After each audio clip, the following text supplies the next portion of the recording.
have any intention of eating meat from the grocery store over the next year or so, I highly recommend that you go ahead and buy it now and stock up that freezer, because it's not looking good for the world's protein meat supply right now.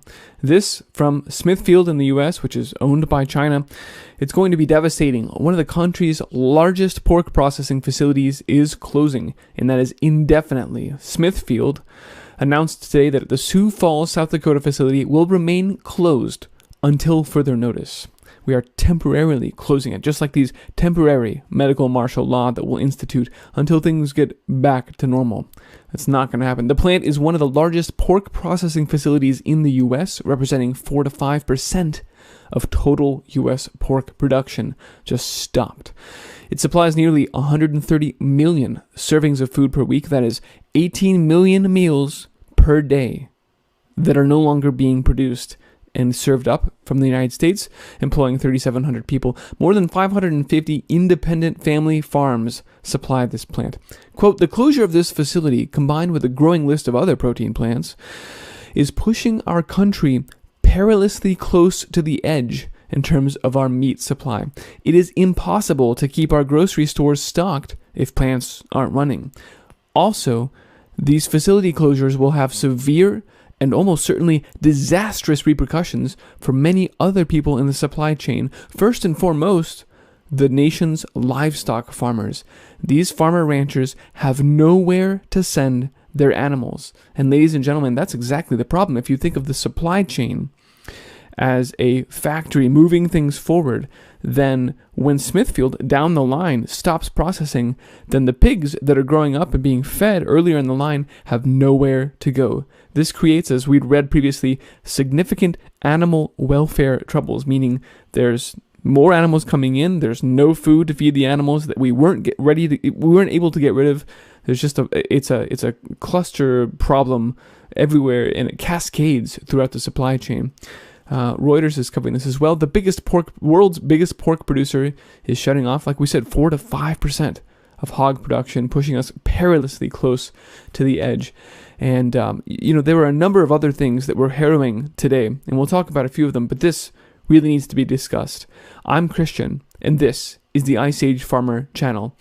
And when we saw a mountain of squash coming from the beaches of Florida, because producers there are unable to find markets for their product. The restaurants are shut down, the schools are shut down, and their contracts weren't able to deliver on them.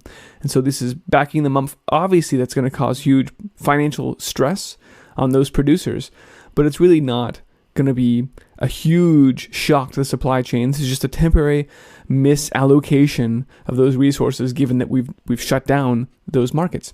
But the meat situation is different.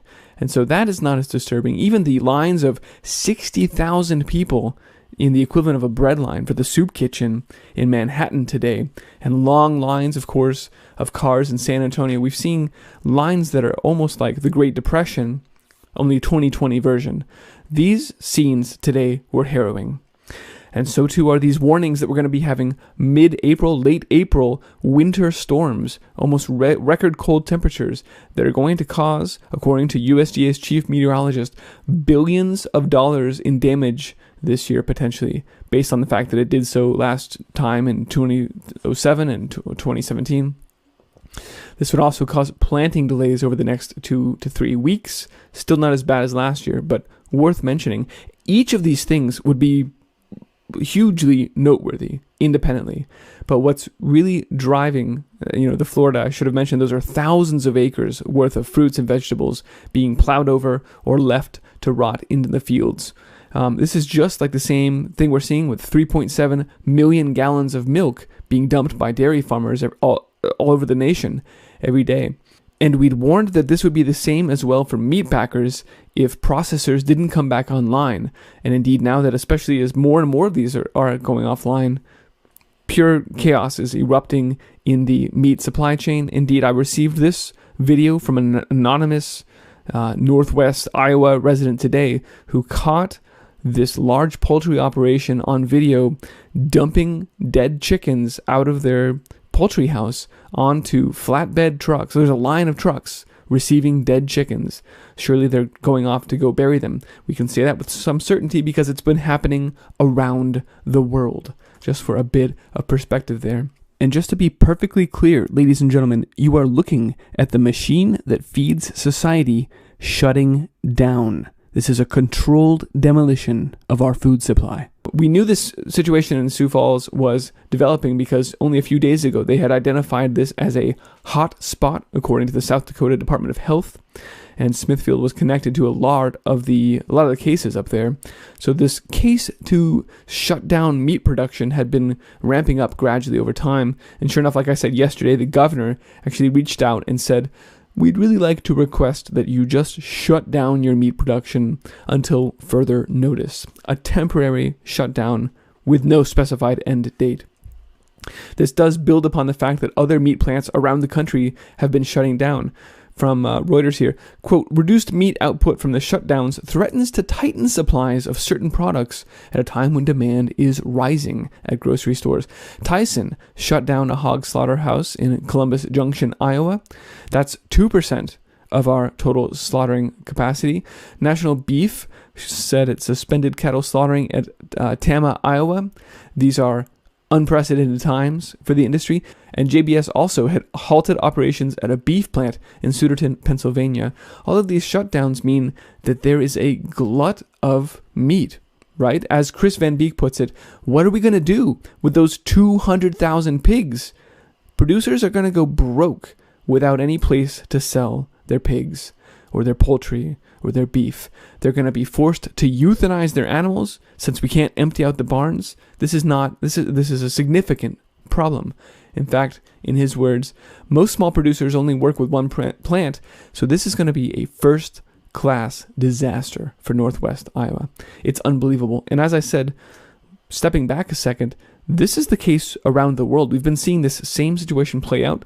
We saw in China, coronavirus fears forced China into mass chicken cull with 100 million young chickens slaughtered due to the fact that they couldn't move, that there was a shutdown. They couldn't move animal feed around their country to keep the operations running. So they were forced just to kill off the chickens and dump them, just like we're seeing in Northwest Iowa right now. Again, in India, same sort of a situation. Social media rumors on WhatsApp linking chickens to coronavirus literally crashed the market in a matter of days there, costing the entire poultry market 1.6 billion rupees a day. We can read down here that the barrage of WhatsApp forwards warning against poultry consumption only got worse over time. The warnings against diseased chicken became more dire. There were pictures and videos until finally farmers, ranchers who had been selling their chickens for 80 rupees each are now forced to sell them for like 5 to 10 rupees each. Basically a complete collapse in the poultry market, wiping out these people. And these are all small farm, subsistence level farms for the most part there. And so they're wiped out off the ramp. Globally, we're seeing protein production decimated right now. And farmers, here again, he drove his birds, dug a hole, and buried them. Although he later denied doing that because it's against the law. But this is the scene that's playing out. You see that this is not a one-time thing in some field in Iowa. This is what happens when you can't feed your birds, or when you can't get them to market, or when the slaughterhouse shuts down and your pigs are already full weight. And at that point, they keep putting on weight even faster. You can't afford to feed them. What are you going to do? You're going to be forced to euthanize them and throw them in a hole. It's just a terrible situation. And, to really drive this home, you can't just spin production back up. I've also been hearing from other folks that Tyson has been culling off all of their laying hens right now, and if those hens aren't there to lay the eggs to create the layers for next year, then we're watching all of our protein production be systematically dismantled right now. And of course, this was the plan. There are better ways to do this than completely shutting down the food production for the entire country. You could have shifts come in, clean between them. There are ways you could work this out. But that's not the goal. The goal is to shut down the engine that feeds society, and then to use the ensuing food scarcity to take even tighter totalitarian control over you and over the food supply and over everything. And we're seeing this play out. Obviously, this is a big pharma, Bill Gates sponsored end run around the Constitution in the United States. There's a lot of things need to remain out of scope for this video to be effective, but all of those things are absolutely at play within our food supply as well. Bird flu's playing out in China, and now that's actually happening here again in the US. The USDA has just confirmed a highly pathogenic avian influenza. Whether or not that's just a cover for the fact that they're going to have to cull off much of the poultry supply, it's hard to say. No bird flu was reported in Iowa, where we saw those birds being dumped out of the side of that operation. So that can't be they would be required to report that. So we know that's not the case. And then just to get us a bit of perspective here, when you look at the US and China down here is in green, and then India in yellow, those are the 1, 3, and 4 producers of chickens in the world. And all of them are having, as we just saw, hundreds of millions of chickens thrown to the wayside right now. They're being offlined. That leaves Brazil as the number 2, and they have already been picking up a bit of the slack over last year. This is from last year, April. First shipment of Brazilian chicken to India in a year when the world is already facing a shortage of meat protein. Please note that was the case before the virus, before this current insanity. We were already talking about global protein shortages. It just wasn't reaching the retail market yet. And indeed, during this coronavirus escalating, Brazil is winning over new food markets because everyone else is killing their birds and their hogs and their cows. But that was the plan, and so too is it the plan to put fake lab-grown meat on your plate. Remember Wired magazine? Fake meat will be, lab-grown meat is coming whether you like it or not, was their headline. Here from Ag Funder News, we see that even in this massive recession, the greatest depression ever, things are worse. The Fed is printing money to cover everything and bail out everything. Even amidst this financial wreckage and massive layoffs, somehow these lab-grown meat companies are still able to secure massive rounds.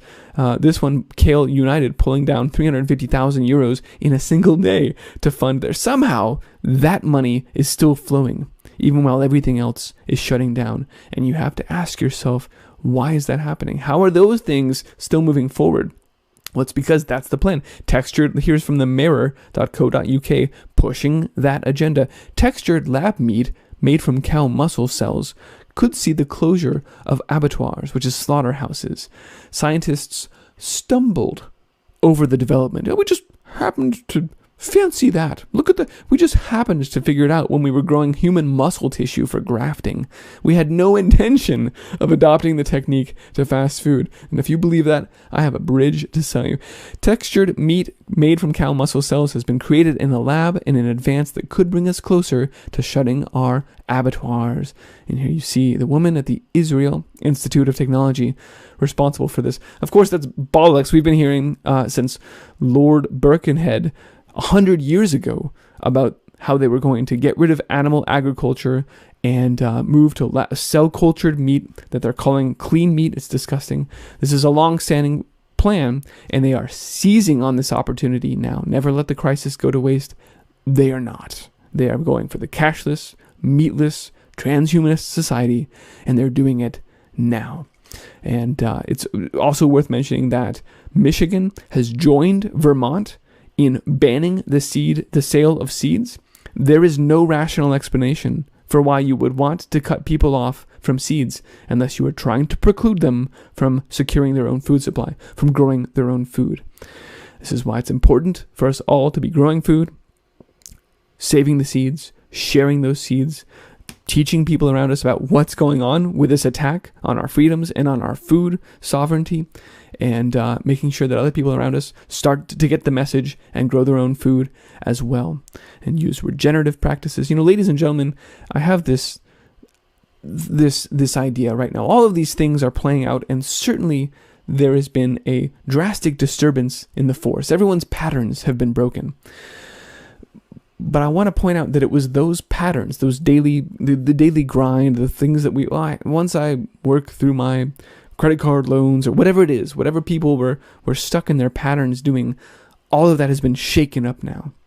And what that means is that we have an opportunity to get people to really step into themselves and take on new patterns, new behaviors that they already knew they should be doing. I would suggest, especially within the critically thinking truth community, that we all knew GMO was bad for you. We knew about the Terminator seeds. We knew Big Pharma was trying to poison us. But how many of us actually started growing our own food and growing herbs in a garden to replace those toxic medicines, raising our own animals to replace those toxic grain-fed animals? There were opportunities, but many of us were trapped by the debt or the job or whatever it was. That's not the case, suddenly, for a lot of people. And I have this idea that we as a human species are now, after being exposed to each other on the internet, are now like a super saturated solution. We all know about these regenerative solutions, about permaculture. We all know how to do things better and work with our local communities. And now that all of our patterns have been broken up, it's just up to a few of us, like you and me, to start doing those things in our communities, and the whole solution will just come into focus, will just fall into place. The powers that be would love nothing more, now that they've shaken the whole system up, than to impose their new, revamped, totalitarian New World Order. That's their goal, order through chaos.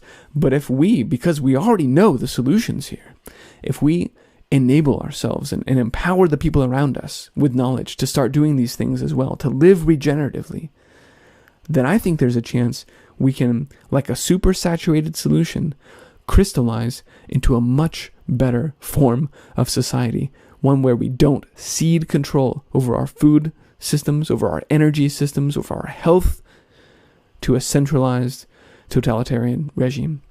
That is the wrong direction to move, and we know the right direction to move. It's just up, again, to you and me to get out there and do it in our local communities.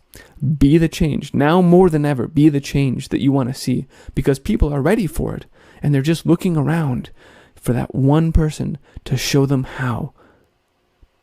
Let's go do great things and welcome those people to join us. Please find my work on iceagefarmer.com and support this broadcast if you are able to. Patreon.com/iceagefarmer. Ladies and gentlemen, thanks for watching, and please spread the word. This is the time for us to make that difference. Let's do it.